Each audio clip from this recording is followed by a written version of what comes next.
Finally Thunderbolts movie मैंने देख ली है और हम करने वाले हैं इस मूवी का full recap and review. Because क्यों नहीं, एमसीयू ने इतनी अमेजिंग मूवी ड्रॉप की है तो इसके बारे में बात करने के लिए मैं वेट नहीं कर सकता। साथ में फैंस के सबसे बड़े क्वेश्चंस के आंसर भी हमें इस मूवी में देखने को मिल चुके हैं। लाइक इस टीम का नेम थंडरबोल्ट्स क्यों है, इसमें एस्टेरिक्स क्यों है, एवेंजर्स टावर किसने खरीदा, सेंट्री को वो कैसे डिफीट करने वाले हैं, डूम्सडे एंड सीक्रेट फोर्सेस का कनेक्शन क्या होने वाला है। So guys let's break it down. And guys warning, आगे स्पॉयलर्स आने वाले हैं बिकॉज यहाँ मैं मूवी के सबसे इंपॉर्टेंट मोमेंट्स की बात करने वाला हूँ। सो अगर आपने मूवी अब तक नहीं देखी है तो आपके लिए वार्निंग है। मूवी की शुरुआत होती है येलेना बिलोवा से, जो इस मूवी की सेंट्रल कैरेक्टर है और ये कैरेक्टर इतना इंपॉर्टेंट फील होता है ना, जो शायद आपने कभी सोचा नहीं होगा। फन, एक्शन, इमोशन, येलेना ने हर एक चीज में इम्प्रेस किया है। तो यहाँ स्टार्टिंग में हम येलेना को एक टॉप बिल्डिंग से जंप करते हुए देखते हैं, जहाँ वो अपने रेगुलर डे की तरह एक मिशन पर होती है। लाइक लोगों को मारना, शूट करना, अपना मिशन कंप्लीट करना और वापस आना। लेकिन उसके लिए ये काम अब एक डिप्रेशन की तरह है बिकॉज उसे नहीं पता कि वो अपनी लाइफ में क्या कर रही है। वो अपने अंदर में एक तरह की डार्कनेस फील करती है, वो वॉइड फील करती है। और फिर वो मिलने जाती है अपने डैड एलेक्सी से, जो उससे कहता है कि येलेना तुम जहाँ पर हो वहाँ से तुम एक हीरो बन सकती हो। अगर मेरा बस चलता तो मैं भी वेलेंटीना के लिए काम करता। और यहाँ पर हम देखते हैं कि रेड गार्डियन एक्चुअली फेमस लोगों का लिमो ड्राइवर है, बट वो भी चाहता है कि वो भी वेलेंटीना के लिए काम करे क्योंकि वो अपने ग्लोरी डेज को याद करता है और वो फिर से एक हीरो बनना चाहता है जो अपने टाइम पर हुआ करता था। लेकिन वेलेंटीना यहाँ पर वकांडा फॉरएवर के इवेंट्स के बाद काफी ट्रबल में है, जो सीआईए की डायरेक्टर है और अपनी शेडी एंड इलीगल एक्टिविटीज की वजह से उसके ऊपर लीगल चार्जेस लगाए गए हैं। और पर्टिकुलरली इसलिए क्योंकि वो प्रोजेक्ट सेंट्री के ऊपर काम कर रही है।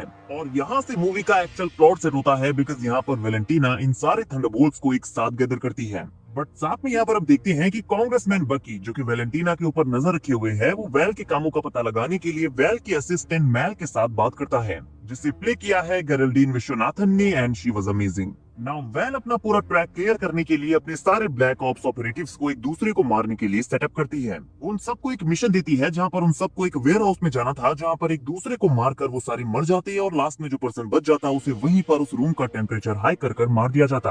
और साथ में उसके सेंटर प्रोग्राम से रिलेटेड जितने भी सबूत वहां पर थे वो सारे ही उनके साथ डिस्ट्रॉय हो जाएंगे। तो यहाँ पर हेलेना की टारगेट होती है घोस्ट, घोस्ट की टारगेट होती है टास्कमास्टर, टास्कमास्टर का टारगेट होता है जॉन वॉकर और जॉन वॉकर की टारगेट होती है येलेना। और फिर हमें इन सब के बीच यहाँ पर एक क्रेजी फाइट देखने को मिलती है। रियली ये फाइट सीक्वेंस बहुत ही ज्यादा स्मूथ एंड कूल था बिकॉज चार कैरेक्टर्स यहाँ पर एक दूसरे से फाइट कर रहे होते हैं, बट हमें यहाँ पर स्टूपिड शेकी कैमरा की जगह पर कूल कैमरा वर्क देखने को मिलता है। एंड गाइस मेरे पास एक बुरी खबर है, टास्क मास्टर इस फाइट में मर जाती है। घोस्ट उसे गोली मार देती है एंड मैं बिलीव नहीं कर पाता कि इतनी जल्दी। एंटोनिया का टास्क मास्टर मुझे एमसीयू में काफी अच्छा लगा, बट यहाँ पर उसकी जर्नी खत्म हो जाती है। और इसके बाद उन सबको रियलाइज होता है कि वेलेंटीना ने उन सबको एक दूसरे को मारने के लिए सेटअप किया है। एंड फिर वो यहाँ से बाहर निकलने के लिए एज अ टीम काम करना शुरू करते हैं। और यहाँ पर उन्हें मिलता है Bob and I am loving this character. Lewis Pullman ने एज अ बॉब क्या ही परफॉर्मेंस दी है। तो वो सब बॉब से पूछते हैं कि तू यहाँ कैसे आया, तो वो कहता है कि मैं नहीं जानता, मैं बस यहाँ पर जागा हूँ। बट हम ऑलरेडी जानते हैं कि उसका रियल नेम रॉबर्ट रेनल्ड्स है और वो सेंट्री बनने वाला है। तो यहाँ जब येलेना उसे पहली बार टच करती है तो अपनी पास्ट की उन डार्क मेमोरीज को वापस एक्सपीरियंस करती है, जहाँ उसने अपने बचपन में पहली बार मर्डर किया था। और अचानक फिर वो यहाँ से वापस आ जाती है एंड फिर वो सारे मिलकर यहाँ से बाहर निकलने का प्लान बनाते हैं। हालांकि वो एक दूसरे पर ट्रस्ट तो करते नहीं हैं, लेकिन फिर भी उन्हें यहाँ से बाहर निकलने के लिए ऐसा करना होगा। वो रूम की बढ़ती हुई हीट को रोकते हैं, घोस्ट अपनी पावर्स का यूज करके डोर ओपन करती है, लेकिन फिर भी उन्हें यहाँ बाहर जाने का रास्ता नहीं मिलता। तो वो एक सिलेंडर में क्लाइम करके दूसरे की बैक से बैक अटैच करके क्लाइम करते हैं। और उनका जो ये फॉर्मेशन होता है वो काइंड ऑफ थंडरबोल्ट्स के एस्टेरिक्स को रिजेंबल करता है। और गाइस ये पूरा ही सीन बहुत ही फनी होता है। बट फिर जैसे ही वो ऊपर पहुंचते हैं तो वहां पर जॉन वॉकर बॉब को टच करता है और वो भी अपने पास्ट को एक्सपीरियंस करता है कि कैसे वो एक टाइम पर कैप्टन अमेरिका हुआ करता था। फिर इस फेलियर को वो झेल नहीं पाया, जहां उसने अपने चाइल्ड एंड वाइफ को भी इग्नोर किया और आगे हम देखते हैं कि वो उसे छोड़कर चले गए हैं। बट यहाँ पर वो इस बारे में कोई बात नहीं करता। वहीं दूसरी तरफ मैल वेलेंटिनो को बताती है कि बॉब, जो कि उनके सेंट्री प्रोग्राम के सब्जेक्ट्स में से एक था, वो सरवाइव कर गया है और वो भी उनके साथ वहाँ है। और वेलेंटिनो को पता चलता है कि सीरम उसके ऊपर वर्क कर गया है। एंड थंडरबोल्ट्स के इस वेयर हाउस से बाहर निकलने से पहले ही वेल अपनी ऑक्स आर्मी से इस पूरी प्लेस को घेर लेती है और वो उन सबको ऑर्डर देती है कि मुझे उन्हें जिंदा पकड़ना है। एंड गाइस इस टीम को थंडरबोल्ट्स नेम एक्चुअली येलेना देती है। थंडरबोल्ट्स येलेना की बचपन की फुटबॉल टीम का नेम था, जो टीम एक भी सिंगल गेम नहीं जीती थी, जो लूजर्स की एक टीम थी और ये भी लूजर्स की एक टीम है। देन थंडरबोल्ट्स यहाँ पर वेल के ऑक्स आर्मी के कुछ मेंबर्स को टेक डाउन करते हैं और उनके सूट्स पहनकर यहाँ से बाहर निकलते हैं। बट चेक पॉइंट पर सिक्योरिटी उनसे पूछती है कि अपना नाम बताओ और जॉन वॉकर कहता है नहीं। अब जैसे ही वो पकड़े जाने वाले थे तभी बॉब पीछे से बाहर निकल जाता है, एक गन से फायर करता है और सबका अटेंशन अपने ऊपर ले लेता है और वो तीनों यहाँ से भाग जाते हैं। और ऑक्स आर्मी का जो लीडर यहाँ पर था वो बॉब को शूट करने का ऑर्डर देता है और उसके ऊपर नॉन स्टॉप फायरिंग वो शुरू कर देते हैं। But wait, this guy is invincible. उसके ऊपर एक खरोच तक नहीं आती और वैलेंटीना सबको रुकने के लिए कहती है क्योंकि यही तो उसे चाहिए था। यहाँ हम देखते हैं कि बॉब की आंखें येलो ग्लो करने लगती हैं और वो एयर में उड़ने लगता है। वो ऊपर स्काई में उड़ जाता है बट उसे नहीं पता कि इसे कैसे कंट्रोल करना है, तो वो वापस नीचे क्रैश लैंडिंग करता है, जिसे देखकर येलेना, जॉन एंड घोस्ट भी हैरान हो जाते हैं। बट यहाँ पर एंट्री होती है रेड गार्डियन की, जिसमें एज अ लिमो ड्राइवर वेल को कहते हुए सुना था कि वो थंडरबोल्ट्स को मरवाने वाली है और येलेना भी उनमें से एक है। और रेड गार्डियन की एंट्री यहाँ पर बहुत फनी थी, आप चाहकर भी अपनी हंसी नहीं रोक पाते। वो जोर जोर से येलेना येलेना चिल्लाता है और येलेना बहुत ही एम्बैरेस्ड फील करती है और कहती है कि मैं इसे नहीं जानती, ये पता नहीं कौन है। अब वो सारे रेड गार्डियन की लिमो में बैठते हैं और एक बार फिर से रेड गार्डियन की लिमो के पीछे ऑक्स के कुछ मिलिट्री ट्रक उनका पीछा करते हैं, जो कि ट्रेलर में हम ऑलरेडी देख चुके हैं। और रेड गार्डियन लिमो का बुलेट प्रूफ बटन कहकर पार्टी मोड ऑन कर देता है। तो यहाँ पर ट्रक्स उनके ऊपर गोलियां चलाते हैं बट जॉन वॉकर अपनी शील्ड की हेल्प से सारी बुलेट्स को रोक रहा था। एंड घोस्ट भी लिमो से बाहर निकलकर हेल्प करने का ट्राई करती है बट वो एक तरह के साउंड का यूज कर रहे थे जिससे घोस्ट की पावर्स इफेक्ट हो रही थी। बट देन यहाँ पर एंट्री होती है बकी की, जो कि अपने विंटर सोल्जर वाले लुक में वहां आकर ऑक्स के सारे ट्रक्स को उड़ा देता है। और थंडरबोल्ट्स उसे देखकर काफी खुश होते हैं कि यस बकी आ गया, लेकिन फिर वो देखते हैं कि वो हमारी लिमो को भी उड़ाने वाला है और बकी उनकी कार को भी उड़ा देता है। अब बकी यहाँ पर उन सबको पकड़ लेता है क्योंकि ये सारे वैलेंटीना के किए गए काले कारनामों के एविडेंस थे। वहीं दूसरी तरफ हम देखते हैं कि वैलेंटीना ने बॉब को सिक्योर कर लिया है और वो उसे एवेंजर्स टावर में रखे हुए हैं। And by the way Avengers tower का नेम एमसीयू में अब ऑफिशियली वॉच टावर हो गया है बिकॉज वैलेंटीना इसे वॉच टावर कहकर बुलाती है। एंड यहाँ पर वो बॉब को कन्विंस करने का ट्राई करती है कि मैं तुम्हें समझती हूँ, तुम एक मैथेडिक थे, तुम्हारा बचपन बहुत ही ज्यादा ट्रॉमा से भरा हुआ था, तुमने अपने बचपन में काफी कुछ झेला है, लेकिन अब तुम इस वर्ल्ड के हीरो बन सकते हो। और यहाँ वेल भी जब बॉब को टच करती है तो उसे भी उसके चाइल्डहुड का ट्रॉमा देखने को मिलता है। लाइक यहाँ अपने फादर को अपने सामने मरते हुए देखती है तो हमें पता चलता है कि वेल का भी अपना एक चाइल्डहुड ट्रॉमा है और इसीलिए वो ऐसी है। वही मेल काफी परेशान हो जाती है बिकॉज वेल एक ऐसे डिस्टर्ब पर्सन को हीरो बनाने वाली थी जिसके अंदर एक पावरफुल सीरम इंजेक्ट किया हुआ है जो कि थाउजेंड्स ऑफ एक्सप्लोडिंग सन्स की पावर कैरी करता है और उसे पता नहीं कि वो क्या क्या कर सकता है। तो मेल यहाँ पर बकी को कॉल करती है और सब कुछ एक्सप्लेन करती है। तो बकी को रियलाइज होता है कि थंडरबोल्ट्स बॉब एंड बेल के बारे में जो भी बातें कर रहे थे वो सब कुछ सच है। तो वो उन्हें फ्री कर देता है और वो सारे मिलकर अब वैलेंटीना को रोकने निकलते हैं। जहाँ रेड गार्डियन काफी खुश हो जाता है कि अब बिकेंगे मेरे खिलौने, बिकॉज रेड गार्डियन फेमस होना चाहता है एवेंजर्स की तरह, वो भी चाहता है कि उसके भी खिलौने बिकें। तो यहाँ पर ये टीम एक साथ मिलकर एक एक्चुअल टीम की तरह काम करना शुरू करती है।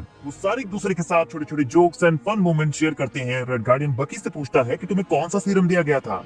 बकी कहता है शायद रेगुलर हाइड्रा वाला।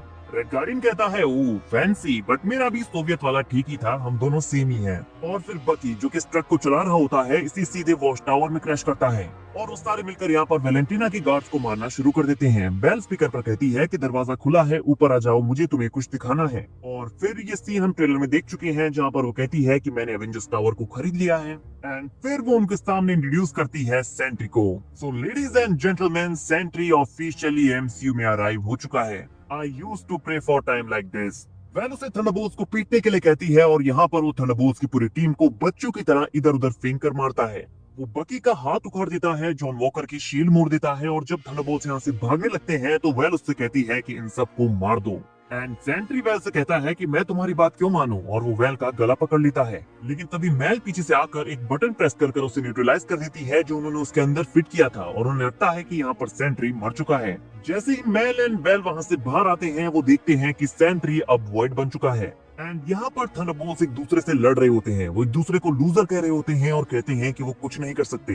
बट यहाँ पर आता है एक रुला देने वाला emotional scene. Alexei and Yelena की कन्वर्सेशन यहाँ पर सच में हार्ट टचिंग थी। येलेना कहती है कि मुझे पता ही नहीं है कि मेरा पर्पस क्या है। रेड गार्डियन उससे कहता है कि येलेना जब तुम छोटी थी और रूम में एंटर करती थी तो रूम में बैठे सब लोग तुम्हें देखकर स्माइल करने लगते थे। I love you Yelena. एक बहुत ही क्यूट मोमेंट था, लेकिन तभी हम देखते हैं कि वॉइड आसमान में है जो सबको शेडोज में टर्न कर रहा है। और यहाँ पर वॉइड के किए गए डिस्ट्रक्शन से हम थंडरबोल्ट्स को एवेंजर्स की तरह सिटी के लोगों को बचाते हुए देखते हैं। एलेक्स यहाँ पर एक बच्ची को बचाता है जो कि किड येलेना की तरह दिखती है, लेकिन उसी मोमेंट पर वॉइड उसे शेडो में टर्न कर देता है। तो यहाँ पर वॉइड ने एक प्यारा सा मोमेंट डिस्ट्रॉय कर दिया। एंड गाइस, सेंट्री यहाँ पर सबको शेडो में टर्न कर रहा था, तो येलेना खुद भी वॉइड में एंटर करने का डिसीजन लेती है और एलेक्स उसे ऐसा करने से रोकने के लिए आगे बढ़ता है, बट बकी एंड जॉन उसे पकड़ लेते हैं और वो रोने लगता है क्योंकि उसे लगता है कि येलेना मर गई है। बट वॉइड के अंदर वो अपने डिफरेंट चाइल्डहुड ट्रॉमास को फेस कर रही होती है एंड बॉब को ढूंढने निकलती है। और यहाँ पर वो अपने चाइल्डहुड के ट्रॉमास को एक्सपीरियंस करते हुए एक रूम में पहुंचती है जहाँ बॉब बैठा होता है। वो बॉब को ढूंढ लेती है और बॉब उससे कहता है कि ये एक ओनली ऐसा रूम है जो सबसे सेफ है। बट उस रूम के नीचे से हम बॉब के चाइल्डहुड ट्रॉमा को एक्सपीरियंस करते हैं जहाँ पर उसके डैड उसकी मॉम को मार रहे होते हैं। वो उन्हें रोकने जाता है और उसकी मॉम उसी से कहती है कि तुम चीजों को और ज्यादा खराब कर देते हो। And guys, Lewis Pullman is the new big thing in the MCU, because मैंने ये बिल्कुल भी एक्सपेक्ट नहीं किया था कि वो बॉब एके सेंट्री को इतना ब्यूटीफुली प्ले करेंगे। तो यहाँ पर हम बॉब के पास्ट के बारे में जानते हैं कि क्यों उसने ड्रग लेना स्टार्ट किया, क्यों वो इतना डरा हुआ रहता है। और येलेना उसे कंफर्ट देती है क्योंकि वो उससे रिलेट कर पा रही थी और बॉब भी उसके साथ काफी अच्छा फील करता है। एंड थंडरबोल्ट्स के मेंबर जो कि वॉइड से भी बाहर थे, वो ये फैसला लेते हैं कि येलेना किसी रीजन की वजह से अंदर गई है, तो हमें भी वहां जाना होगा। एंड अल्टीमेटली हम देखते हैं कि बॉब वॉइड से फाइट कर रहा है, बट वॉइड उसकी इसी फ्रस्ट्रेशन का फायदा उठाता है और कहता है कि तुम हमेशा अकेले रहोगे, तुम हमेशा एक लूजर रहोगे। और जब वॉइड यहाँ पर बॉब के ऊपर हावी होने लगता है, तभी येलेना पीछे से आकर बॉब को हक कर लेती है और कहती है कि उसकी बात मत सुनो, तुम अकेले नहीं हो। और थंडरबोल्ट्स के सारे मेंबर्स भी आकर पीछे से बॉब को हक कर लेते हैं और ये एक बहुत ही प्यारा मोमेंट था जहाँ पर बॉब रोने लगता है।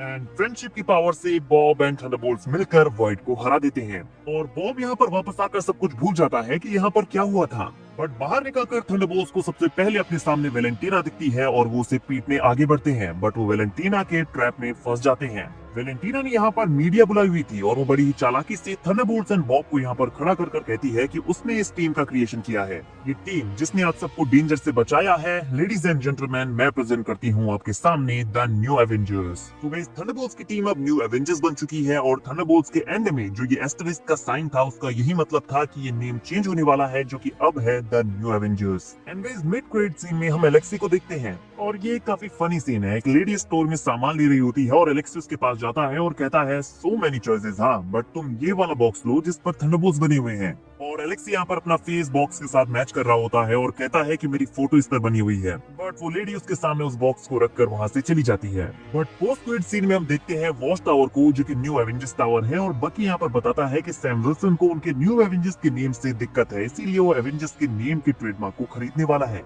इट मींस कि सैम विल्सन एवेंजर्स की अपनी टीम के साथ थंडरबोल्ट्स की इस टीम को भी इंक्लूड करने वाला है। और वॉच टावर में न्यू एवेंजर्स का ये सीन मुझे एज ऑफ अल्ट्रॉन की याद दिलाता है, जहाँ पर एवेंजर्स एक साथ बैठे होते हैं और अब इतने सालों के बाद न्यू एवेंजर्स टावर में न्यू एवेंजर्स की टीम हमें देखने को मिली है। बट तभी हम देखते हैं कि अर्थ के एटमॉस्फेयर में एक इंटरडायमेंशनल शिप घुस आया है और बैकग्राउंड में बजता है फैंटास्टिक फोर का थीम सॉन्ग और शिप के ऊपर बना हुआ है फैंटास्टिक फोर का 4। तो गाइस, फैंटास्टिक फोर की टीम भी ऑफिशियली अर्थ 616 में एंटर कर चुकी है। हालांकि अभी हमें मूवी देखने को नहीं मिली है, बट हम ऑलरेडी जानते थे कि ये टीम अर्थ 616 में एंटर करेगी, because Avengers doomsday and secret Wars के लिए ये टीम बहुत ही ज्यादा इंपॉर्टेंट है। So everything is set for Avengers doomsday. Guys, Thunderbolts मेरे लिए एमसीयू के टॉप 10 मूवीज में आती है। मूवी में हमने देखा कि एक गुड राइटिंग कैरेक्टर्स को कितना लवेबल बना सकती है, क्योंकि यहाँ पर हर एक कैरेक्टर को शाइन करने का मौका मिला है, टास्क मास्टर को छोड़कर, but we have to move on. ये movie fun, action, drama, comedy, emotion का एक रोलर कोस्टर राइड थी और एक perfect plot and story line के साथ इस तरह की मूवी बिल्ड करना बहुत ही मुश्किल होता है, बट मार्वल ने इस बार ये कर दिखाया है। मार्वल ने पहले भी ऐसा किया है, बट ये मूवी कुछ अलग तरीके से हिट होती है। वो कैरेक्टर्स जो कि अपनी लाइफ में लूजर्स हैं, मिलकर हीरोज की एक टीम बिल्ड करते हैं। थंडरबोल्ट्स देखते वक्त मुझे बिल्कुल भी ये नहीं लगा कि कोई एक कैरेक्टर पूरी मूवी को कैरी किए हुए है। हर किसी ने अपना रोल बखूबी निभाया है। मार्वल ने हर एक कैरेक्टर के ऊपर इन्वेस्ट किया है और रिजल्ट आपके सामने है। एक और चीज जो मुझे बहुत पसंद आई कि मूवी को ग्राउंडेड लेवल पर रखा गया है। जो मूवी की थीम थी, डार्क पास्ट को लेकर जो एलिमेंट्स यहाँ पर ऐड किए गए थे, आई थिंक काफी सारे लोग उसके साथ रिलेट भी कर पाएंगे। तो गाइस, ये था थंडरबोल्ट्स मूवी का मेरा review and recap. I hope आपको वीडियो अच्छी लगी हो। गाइस, आपको ये मूवी कैसे लगी कमेंट करके जरूर बताइए, और अगर अब तक आपने नहीं देखी है तो जाकर देखिए। चैनल पर नए हैं तो सब्सक्राइब करना मत भूलना, बिकॉज ऐसी अमेजिंग वीडियोस हम डेली लाते रहते हैं।